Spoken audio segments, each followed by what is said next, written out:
Do you think the Niners are in prime time 5 times because the league thinks they're going to be good, as Schefter seems to think, or do you think that the Niners are in prime time just because they're an iconic franchise that people like to watch, and they still have a lot of stars? As far as quality, name quality, I would probably say the 49ers. Now, granted, I'm biased and I'm living here and I'm covering them. But I would say, trying to be unbiased, that the Niners are probably a top 5 team in the league as far as name recognition, sexiness. No doubt. I'm just trying to guess. Like, if you put the Niners in a random game against the Colts, and they have a national TV game late in the year against the Colts, are more people going to watch that over, let's say 25 other teams? I would guess yes. Yeah, well, you and I, you obviously have a radio background. I have a radio background, for those of you not familiar. And when you're on a platform like this, you're on the radio, you have to be skilled at talking about things outside of just the NFL. And so I think you and I have had good takes about this whole conversation about, should the NBA draft lottery be installed and be adopted by the NFL? I think it's a ridiculous, nonsensical type of conversation. The NFL does not need to take any lessons from the NBA. The average viewership for every NFL game is 9.2 million. The average viewership for NBA games is a little more than 700,000.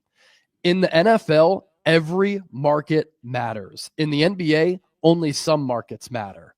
In the NFL, 200,000 people showed up night one of the NFL draft to Green Bay, Wisconsin. There is nothing there. It is the smallest media market for any professional sports team in North America.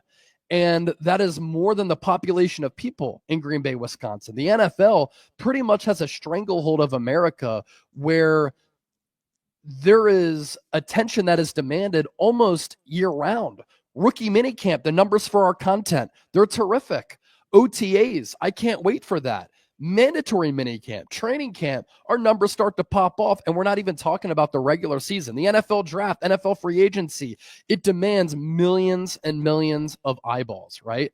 And so the NFL doesn't need to adopt an NBA draft lottery, but you speak of the brand power of NFL teams. NFL preseason games outrate NBA playoff games, and a team like the Niners, they have brand power, which brings me to this point in answering your question. There's a reason why the Niners are on 5 primetime games. I think there is a thought that they're going to rebound from last year. Again, they still have a lot of talented players. We're talking about multiple Pro Bowlers, all pros and Hall of Famers who are still on this team. We're talking about a team that is coached by Kyle Shanahan and Robert Saleh. This is a team that has the easiest schedule in the NFL. But as far as brand power goes, when you look at some of the most watched television productions and events over the last several years, there are a lot of Niner games ranked at the top of that list because they have a nationwide brand and a worldwide brand. And you think about the NFL back in the 80s and 90s, it was a sliver of what it is now. But when the NFL started to gain popularity, the Niners were one of those blue blood teams. Bill Walsh, Joe Montana, Jerry Rice, Ronnie Lott, and others, when they started to go on those legendary runs and they won those 5 Super Bowls in the 80s and the 90s, that's when the NFL really started to steamroll with popularity. And so that has led to generations of fans still rooting on the Niners. And then the older generations have passed that down to the newer generations who are around my age and younger. And the Niners have this iconic brand image, and the NFL knows if we put them in a primetime spot, a lot of people are going to be watching because it's going to be fans of that team and haters and detractors of that team. And that's what the NFL wants because it draws eyeballs and it draws ratings and it draws conversation and hype. I think also one other point that you didn't mention, but the NFL is growing at a crazy rate, but the popularity of its iconic franchises is growing at a greater rate. Yes. Yeah. Like you're covering the Eagles. They're an iconic franchise. They're very popular. Now, granted, they've won a couple championships. They've become even more popular in the last 5 years. Oh, I guarantee you. I guarantee you. The 49ers. People ask me, because I've been doing some Warrior stuff during the playoffs. Hey, how come you don't do more Warrior stuff? How come you don't do more Giant stuff?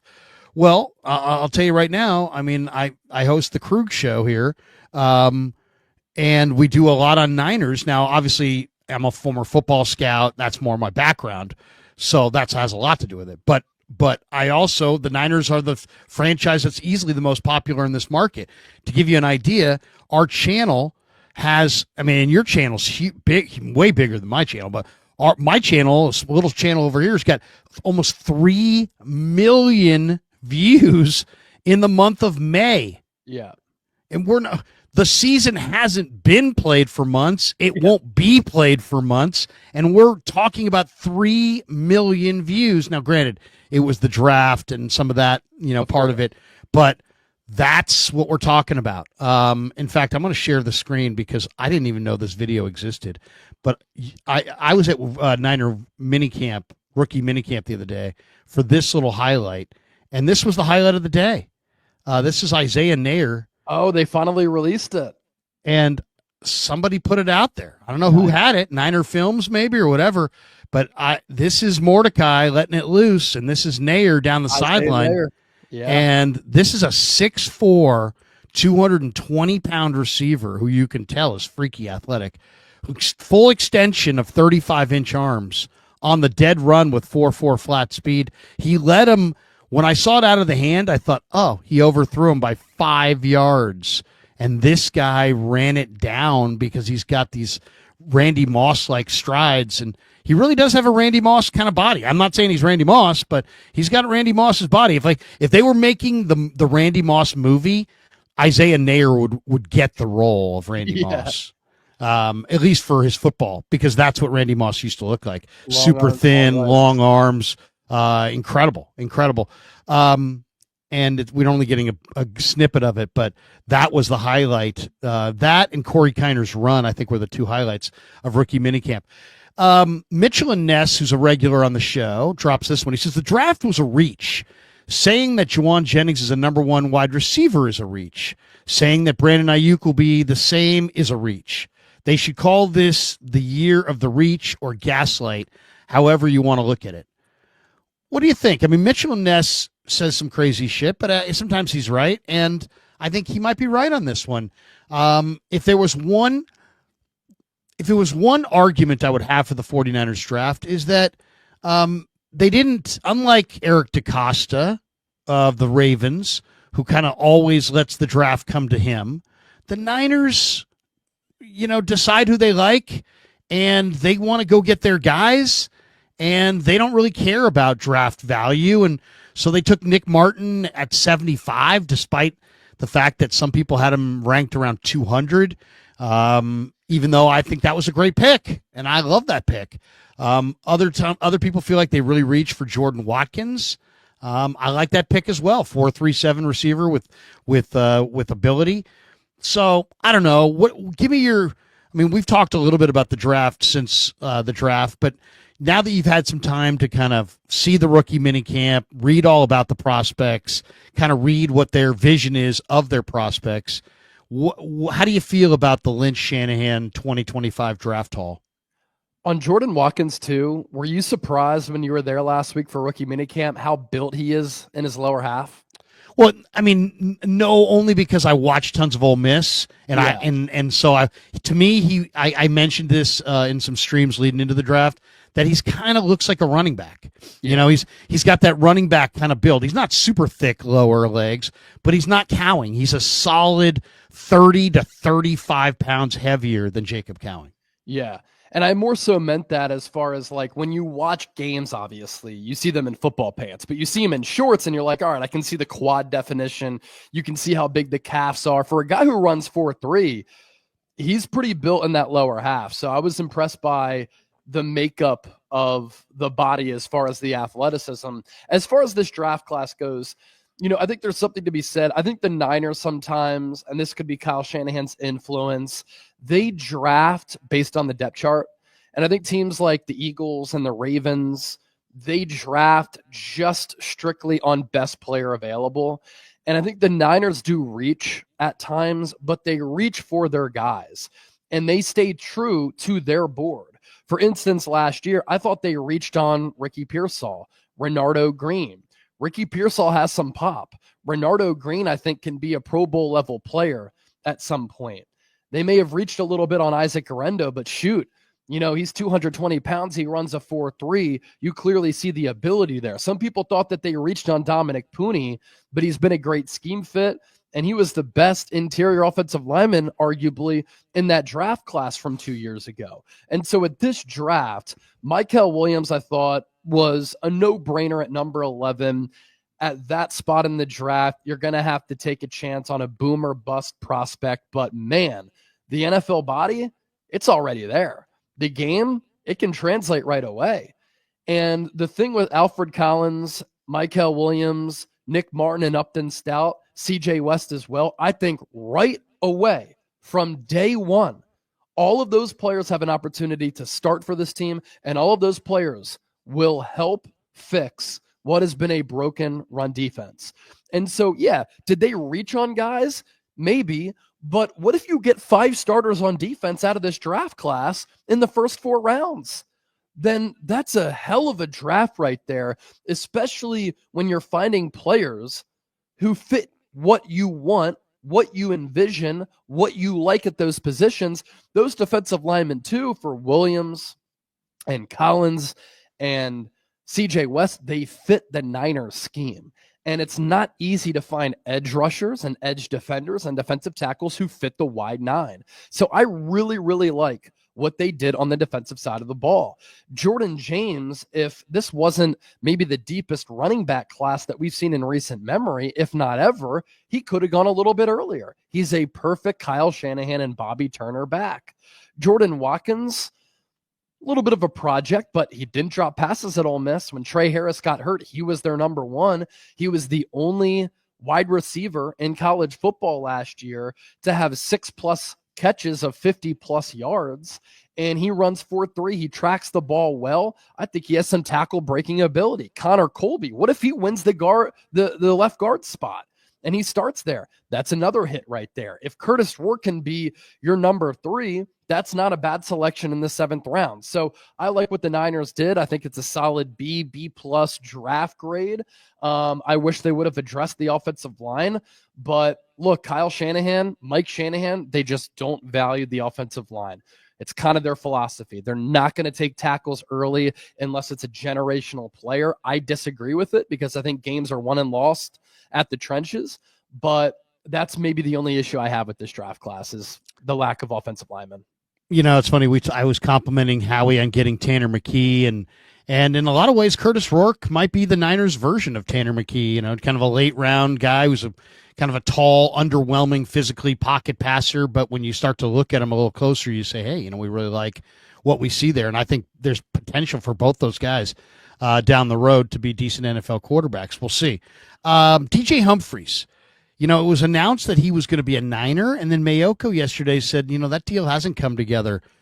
What do you think happened there? You think, his agency put out a little social media, hey, way to go, DJ, so do you think it's one of those things? I threw this to Dieter last night, and he said DJ Humphries got prorogued. And I said, well, what do you mean by that? He's like, well, Parag puts all these poison pills and all these Niner contracts that make it very favorable for the team, and that maybe DJ Humphries and his agent agreed to the terms when they got a close look at maybe how team friendly it potentially could be. Maybe that caused him to back out. I thought maybe he backed out because he thought he was the only veteran that was going to be brought in for that swing tackle, and he looked up 3 days later, and there's Andre Dillard, there's Nicholas Petit-Frere. I don't know. And I don't even know how I would rate those 3, veteran swing tackles. What'd you think of the Humphries news? Is it a big deal, small deal, no deal? Is Dillard better? Is Petit-Frere better? How do you see those 3 guys? I like the move at the time because this was a couple of days after the draft. The Niners did not take an offensive tackle, and if Trent Williams or Colton McKivitz were to get hurt, the backup offensive tackles before this wave of signings for Humphries and Andre Dillard and Nicholas Petit-Frere, it would have been Austin Pleasance, Israel Gutierrez, Isaac Alarcon, and Spencer Burford. And can we talk about Spencer Burford? Like, everybody keeps saying he's the backup tackle. He's the backup tackle. He played a little bit of tackle at UTSA. But isn't it telling that the Niners drafted him as a guard, have played him at guard? He's had opportunities to play offensive tackle, and the Niners haven't put him there.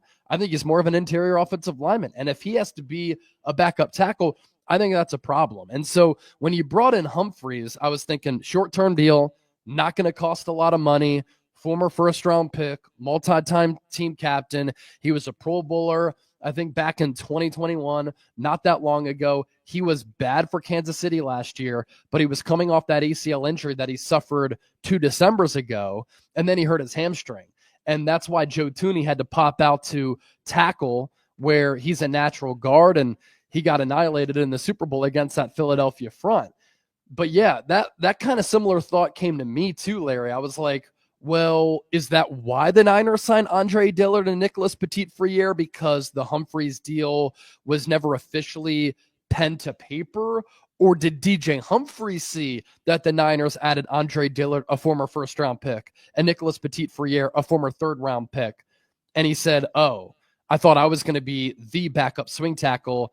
Now I'm going to have to compete, and I'm on the roster bubble, and now there could be another team that could be looking for a backup tackle, and I could be that guy and make a little bit more money. And yeah, maybe Parag tried to put in some fine print in that contract, and Humphreys and his agency were like, yeah, we're not doing that. But it's also weird too that his agency put out the graphic that they had to make and generate, and they said, DJ Humphreys, he's back and healthy, he's going to the Niners. And then they're like, oh yeah, we're not signing that contract. So yeah, I think the whole situation is a little bit odd. What do you think of Dillard? I mean, I asked you about this on KMBR, but for the audience that didn't necessarily hear your answer there, Dillard, I know, was well thought of coming out of Wazoo, and he wasn't ready to play. He's never really been, he's never really been the answer for anybody anywhere he's been. But I can see why he keeps getting opportunities, because you're talking about a big-bodied guy who doesn't have to lift weights or do some kind of special diet to maintain his weight. I mean, he's naturally that size, and because he's naturally that size, he actually has pretty good speed. If you just wanted to say his foot speed, he's got good foot speed. By the way, on Burford, I mean, there's very few things that I'll pull rank on people and say, well, as a former scout, I can see this.